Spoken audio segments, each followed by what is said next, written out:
L'investissement te coûte trop cher, il ne pourra pas être amorti.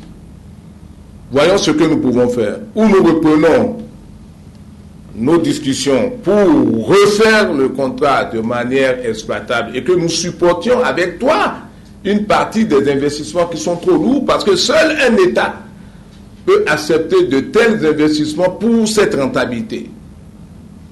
Donc, vous refaites les contrats en partenaire, si vous y tenez toujours, pour gérer la situation, ou vous décidez de mettre fin entièrement au contrat. D'ailleurs, je m'en vais vous citer une boutade. Dans nos pays, depuis qu'on construit les hôpitaux modernes, est-ce que le fait de créer les hôpitaux les plus modernes en Afrique ont jamais poussé un pays à fermer toutes les officines de pharmacopée alors que les sorciers n'ont pas dit leur dernier mot? Parce que le PVI n'a pas que des amis. Le PVI a des adversaires. Le PVI vient contrôler des conditions de travail et une situation qui est assez privilégiée. Donc, les appareils de contrôle et de scannage ne sont pas immortels. Et si vous savez ce qui arrive aux appareils de l'aéroport et aux chiens de l'aéroport, je suis sûr que vous penserez comme moi que l'hôpital le plus moderne ne devrait pas nous amener à fermer les officines de pharmacopée. Sur les problèmes de coopération, je pense que vous savez que les questions de coopération sont des questions nationales. C'est chaque État qui devra aborder avec le partenaire français les éléments de sa préoccupation en ce qui concerne la coopération. Ce ne sont pas des problèmes qu'on peut résoudre globalement par région ou par organisation. C'est vrai, les organisations internationales coopèrent entre elles, mais les problèmes de coopération sont des problèmes nationaux. Il appartiendra au Bénin, au Mali et à d'autres pays de régler leurs problèmes de coopération dans les domaines de leurs préoccupations directement avec ce nouveau partenaire. Et je suis certain qu'ils n'ont pas attendu que le GERDES fasse sa conférence pour le faire. Il y a déjà plusieurs États qui ont rencontré le président français et qui ont posé leurs problèmes bilatéraux à la France. Je crois que chacun doit regarder du côté de ses intérêts. Mais ce qui nous intéresse globalement comme macro-sujet, c'est le problème monétaire qui traîne depuis des années comme un serpent de mer. Il faudrait peut-être qu'on pense à ce qu'on nous lâche les baskets et que nous apprenions à voler de nos propres ailes pour connaître le prix du développement. La radio GERDES FM demande à savoir de quels moyens dispose le GERDES pour inciter nos amis maliens à faire une refondation, une deuxième conférence nationale. Mais les moyens dont nous disposons, c'est ceux que nous utilisons ici et que nous utilisons avec nos partenaires du Mali. Nous ne pouvons que faire des propositions qui devraient tomber dans leurs oreilles, mais c'est à eux de s'approprier ces propositions. Nous ne pouvons que leur proposer des choses. S'ils les jugent raisonnables, ils s'en approprient et ils en font leurs problèmes, leurs préoccupations nationales. C'est une voie pour résoudre leurs problèmes. Et c'est tout ce que nous pouvons faire. Une ONG a beau être internationale, elle ne peut que faire des propositions que les acteurs nationaux doivent s'approprier pour résoudre leurs problèmes. Donc c'est tout ce que nous pouvons faire. Et lorsque vous parlez de l'approche militaire, nous savons que l'approche militaire, la CEDEAO et l'Union africaine, c'est très difficile. Il y a des problèmes logistiques très importants à résoudre dans le Sahel. Ces organisations ont besoin d'un appui international en ce qui concerne les informations sur ce qui se passe sur le terrain, et aussi ils ont besoin d'un appui aérien pour neutraliser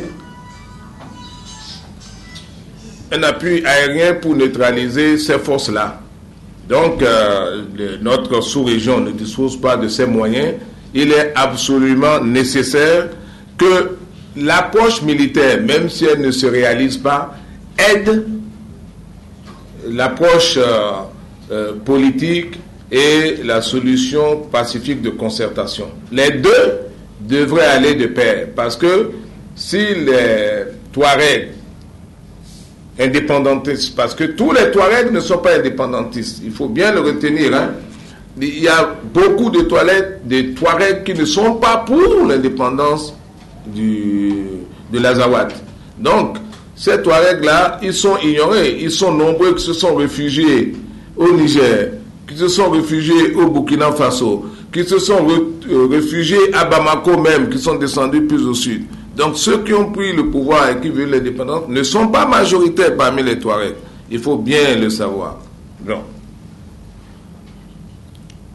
Alors, en ce qui concerne la LEPI, vous avez posé la question de savoir quelles sont les propositions du JADES. Essentiellement, les propositions du JADES, c'est l'audit et la révision de la liste électorale. La question que vous auriez pu poser, est-ce que cela est possible à quelques mois des élections législatives, le temps que ça doit prendre? Je pense que avoir des élections transparentes, crédibles et acceptées de tout le monde n'a pas de prix. Si cela doit nous conduire à faire reculer les élections locales pour avoir de bonnes élections, il ne faut pas hésiter de le faire. Le Bénin ne peut pas présenter l'image d'un pays qui fait des élections approximatives. Il faut corriger, gommer cette image à jamais. Alors, la nouvelle tribune a posé la question des investissements. Je crois que je l'ai dit, mais je ne l'ai peut-être pas développé. Et c'est ça le plus important.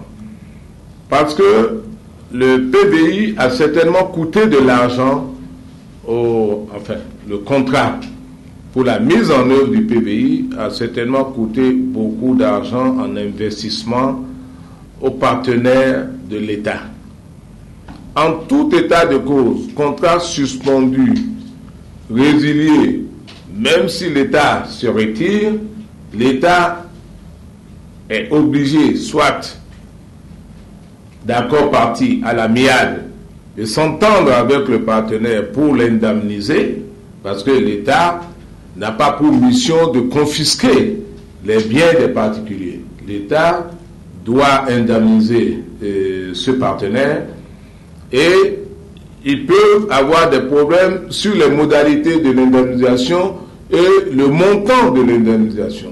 C'est là où une personnalité indépendante, comme le prévoit leur contrat, peut évaluer, parce qu'il y a chaque machine à un prix, il y a les vendeurs, il y a les sources internationales, pour savoir à combien se chiffre le préjudice que peut avoir subi le co-contractant de l'État du fait que le contrat est abandonné. Ça, ce n'est pas une mesure de confiscation. Le contrat ne peut plus marcher, c'est vrai. On doit reprendre les négociations. Si on les reprend, moi j'ai fait des investissements, ce n'est plus rentable, comme lorsque je pensais que les pays de l'Interland allaient accepter le scannage, maintenant que c'est seulement le petit Bénin pour ces quelques milliers de tonnes de marchandises, ce n'est pas la même rentabilité.